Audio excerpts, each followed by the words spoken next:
Assalamualaikum semuanya, apa kabar? Semoga sehat selalu ya, dan yang lagi sakit semoga cepat sembuh.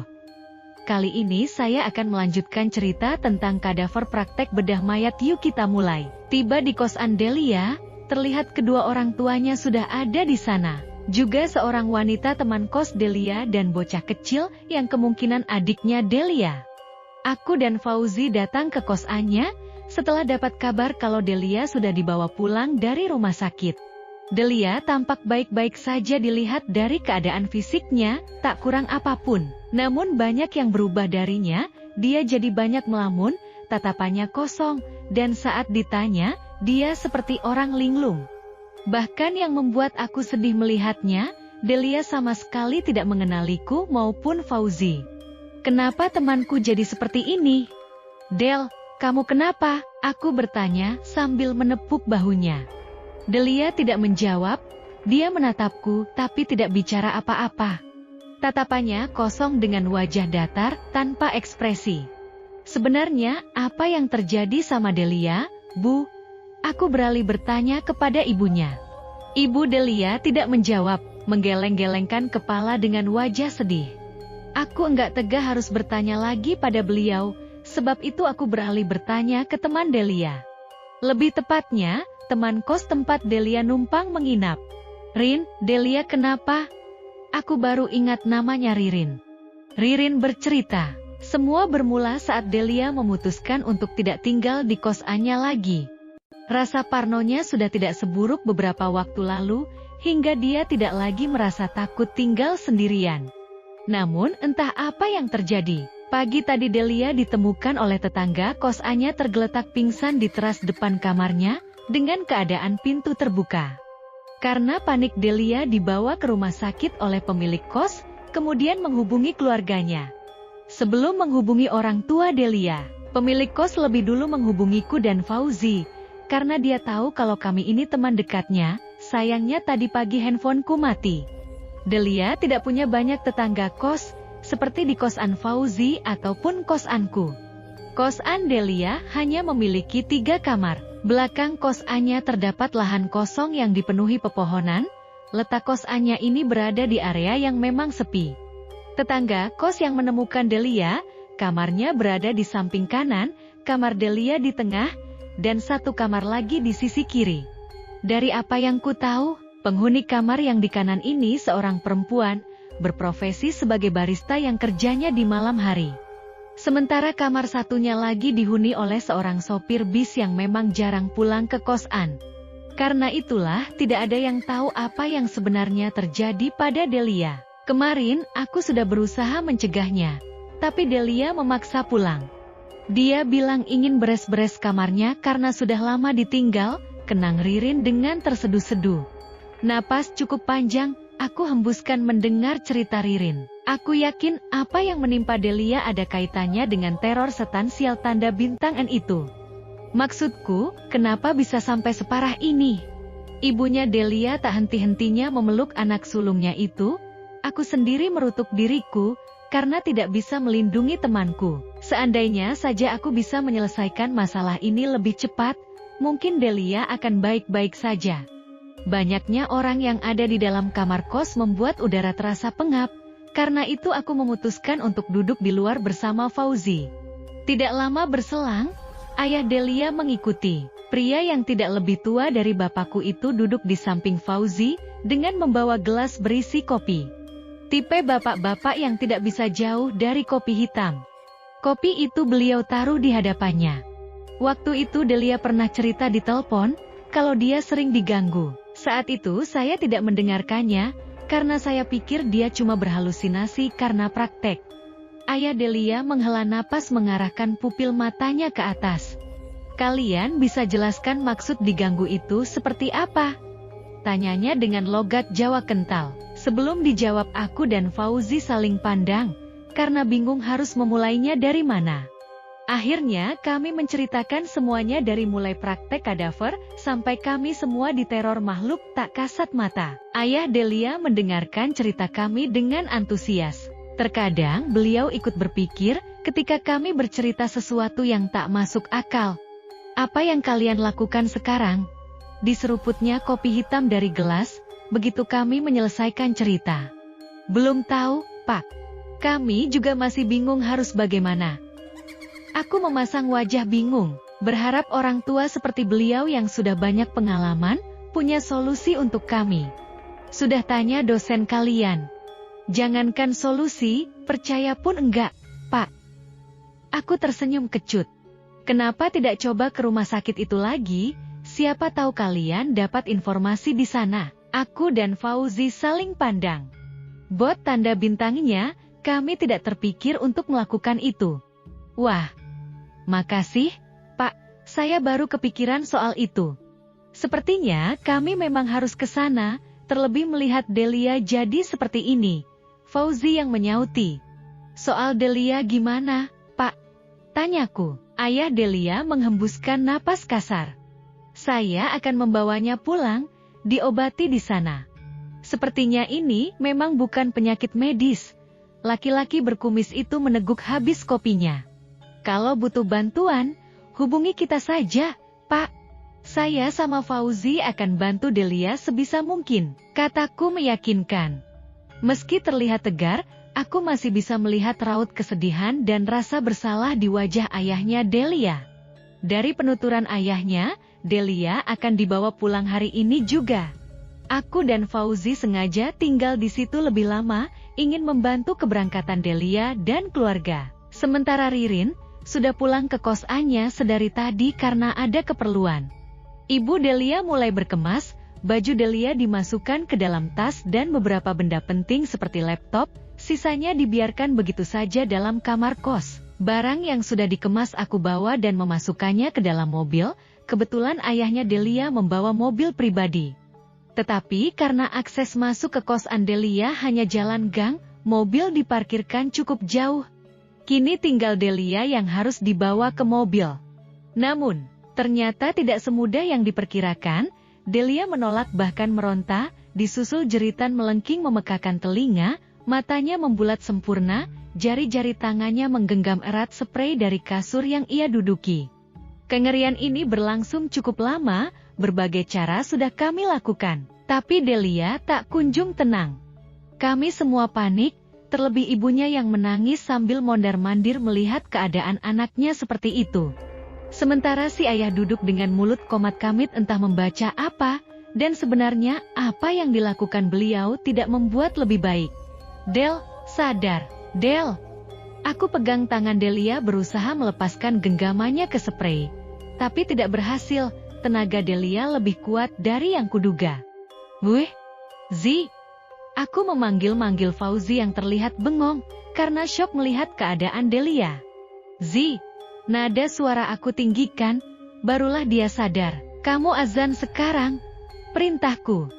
Tanpa bertanya Fauzi melakukan apa yang aku suruh, suaranya mengalun memenuhi ruangan, perlahan mengalahkan suara jeritan Delia yang semakin melamah. Di pertengahan azan, Delia ambruk, namun masih sadar, keadaan matanya masih terbuka. Azan selesai, Delia segera dibopong ayahnya untuk dibawa ke mobil.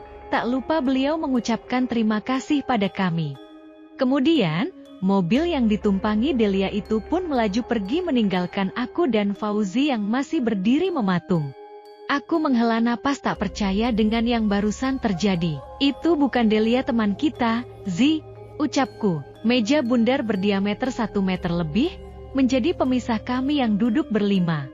Aku, Fauzi, Bima, Amanda, dan Winda juga ikut hadir, melingkari meja tersebut.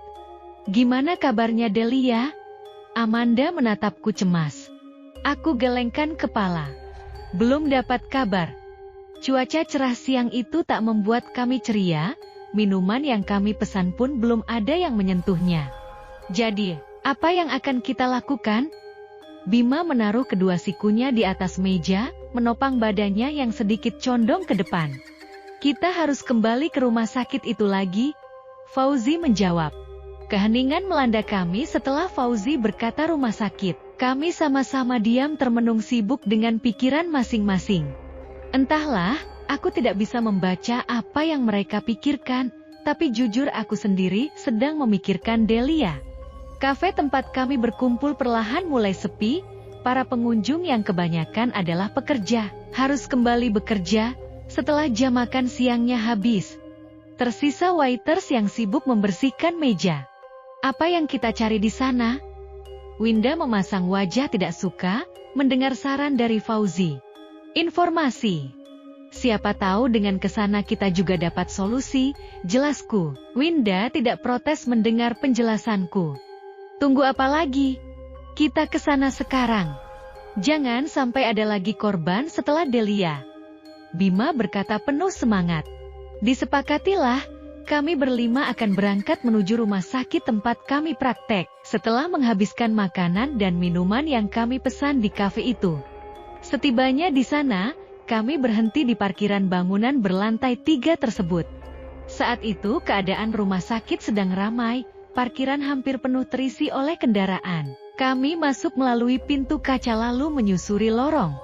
Tujuan kami tak lain adalah kamar mayat untuk bertemu Pak Ahmad, satu-satunya orang yang kami kenal di rumah sakit ini. Belum sampai ke sana, kami melihat Pak Ahmad tengah berjalan di lorong lain mengarah ke arah kami. Siang, Pak, kami menyapa dan menyalaminya dengan sopan ketika sudah saling berhadapan. Pak Ahmad masih ingat dengan kami? Tanya Bima tanpa basa-basi. Kalian yang dari mahasiswa kedokteran itu, ya? Ya. Beberapa dari kami menjawab bersamaan. Jelas masih ingat. Kamu kan yang dulu pingsan? Pak Ahmad menunjuk Winda dengan nada bercanda.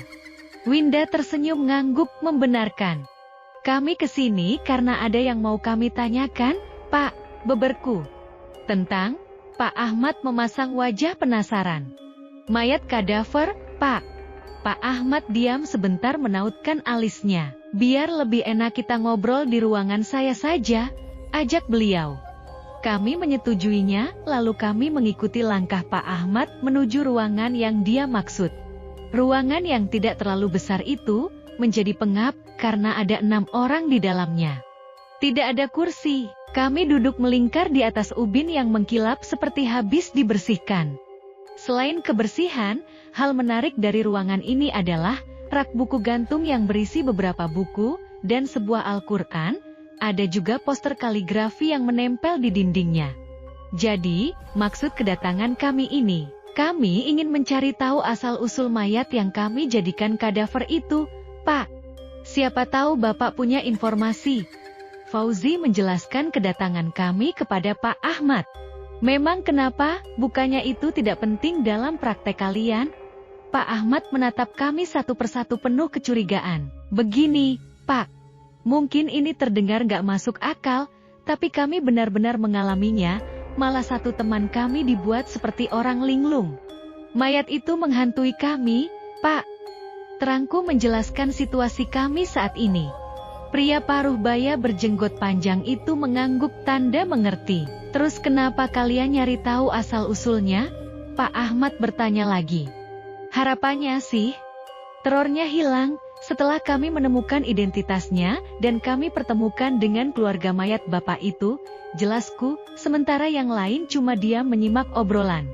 Wah, itu pasti susah, Mas. Yang ngantar mayatnya ke sini saja tidak tahu, itu mayat siapa. Bahkan polisi pun belum menemukan identitasnya. Satu-satunya yang saya tahu, kalau gak salah, penyebab kematiannya itu karena sesak napas, entah itu dicekik atau dibekam mulut dan hidungnya, saya kurang tahu. Tapi menurut perkiraan polisi seperti itu, jelas Pak Ahmad. Kami semua saling pandang dengan wajah frustasi, harapan kami mendadak buyar mendengar keterangan Pak Ahmad. Terus kami harus bagaimana, Pak? Teror ini beneran serius, ucap Amanda setengah pasrah. Pak Ahmad agak menundukkan kepalanya dengan raut bimbang. Sebenarnya kasus seperti ini sudah pernah terjadi, katanya kemudian. Wah, yang benar, Pak. Jadi bukan kita saja yang mengalami hal seperti ini. Fauzi bertanya mewakili kami semua, yang seakan mendapatkan harapan kembali. Tah, waktu itu, mayat yang dijadikan praktek adalah mayat seorang wanita korban bunuh diri. Identitasnya ada, asal-usulnya jelas, tapi nggak tahu kenapa keluarganya tidak ada yang mau ngambil. Wah, Saat itu gangguannya lebih parah dari waktu kalian praktek, Mas. Karena mereka juga prakteknya selalu malam hari. Tunggu sebentar, Pak, aku memotong cerita Pak Ahmad. Apa mayat perempuan itu memakai pakaian warna merah? Pak Ahmad memicingkan mata mendengar pertanyaanku. Masnya kok tahu? Memang benar waktu ditemukan, wanita itu memakai pakaian warna merah, tegas beliau. Wanita itu datang ke mimpi saya, Pak, aku bergidik mengingat mimpi mengerikan itu. Kalau boleh tahu dia bunuh diri dengan cara apa? Pak Ahmad menarik napas untuk kembali bercerita. Saya masih ingat, waktu itu saya masih baru kerja di sini. Pagi-pagi saya diberitahu ada jenazah akan datang. Waktu jenazah itu tiba di sini, saya tanya sama yang nganterin. Jenazah ini meninggalnya karena apa? Yang nganter ini bilang ini jenazah korban bunuh diri, sengaja nabrakin diri ke mobil yang sedang melaju kencang. Kondisinya ya seperti itu, gimana sih kalau orang kena tabrak? Kaki patah, tangan patah, tapi bagian tubuh lainnya masih utuh tidak sampai hancur. Karena itulah mungkin dipakai untuk praktek.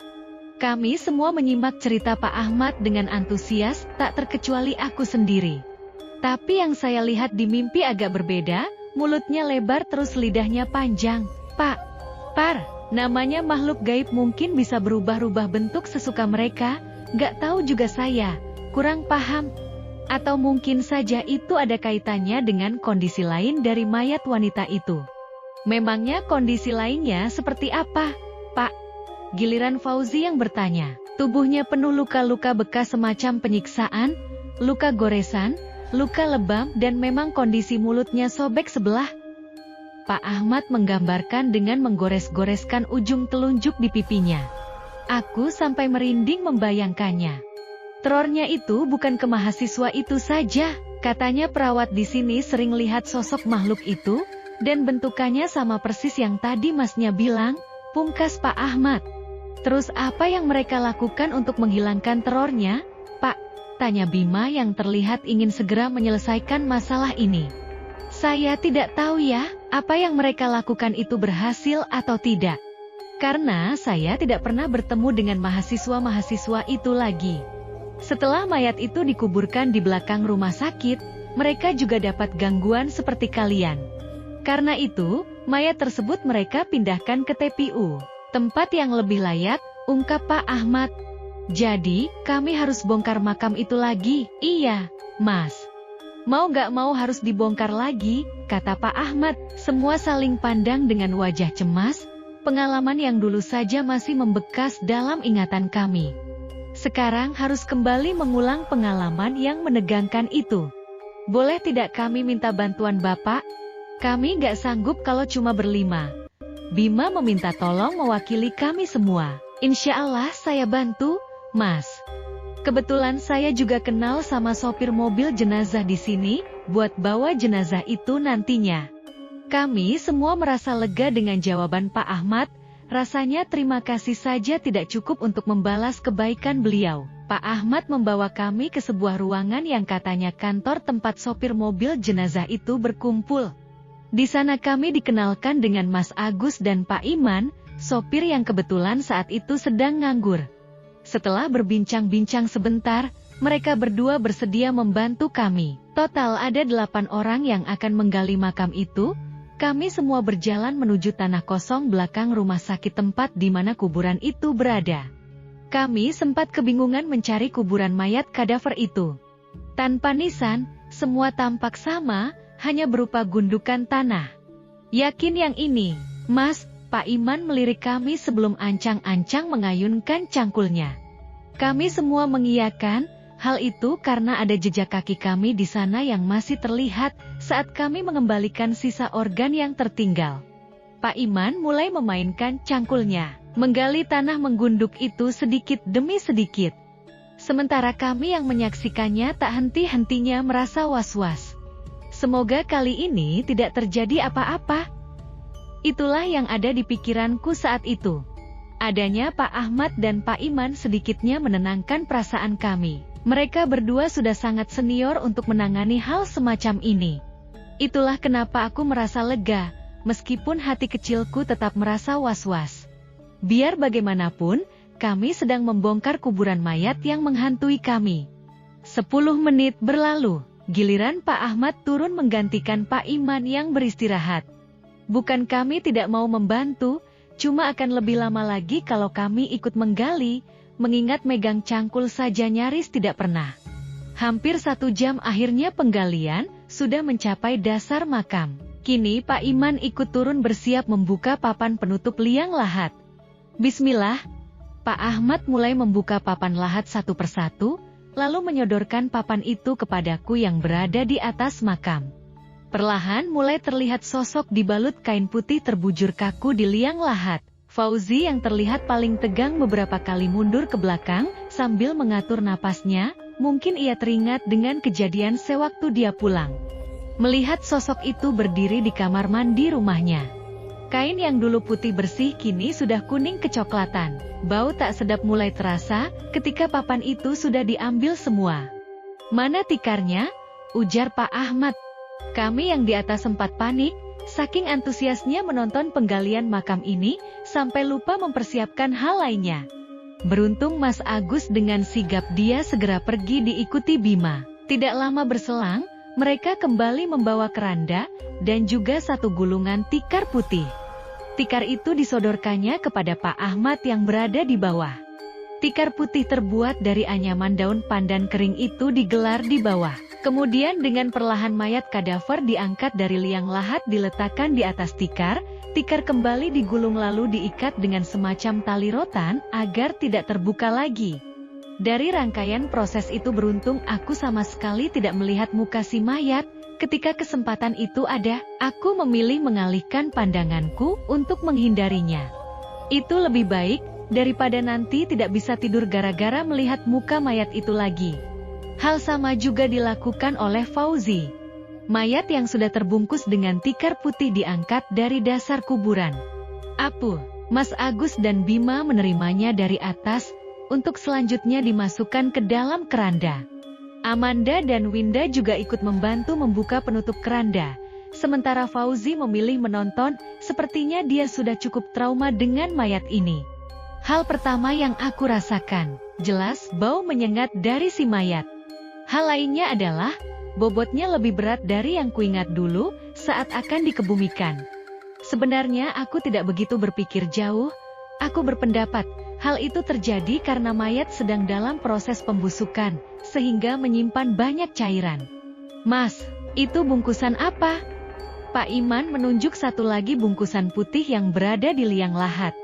Aku menjelaskan soal organ yang tertinggal itu kepada Pak Ahmad dan Pak Iman. Mereka mengerti, tapi mungkin karena penasaran, Pak Iman membuka bungkusan itu. Dan saat itulah kami dibuat kaget terheran-heran. Bungkusan itu berisi tanah. Ceritanya cukup sampai di sini dulu ya guys. Jika kalian suka sama cerita horor yang saya bawakan, silahkan subscribe, like, dan share ya supaya saya bisa upload cerita horor lainnya. Makasih.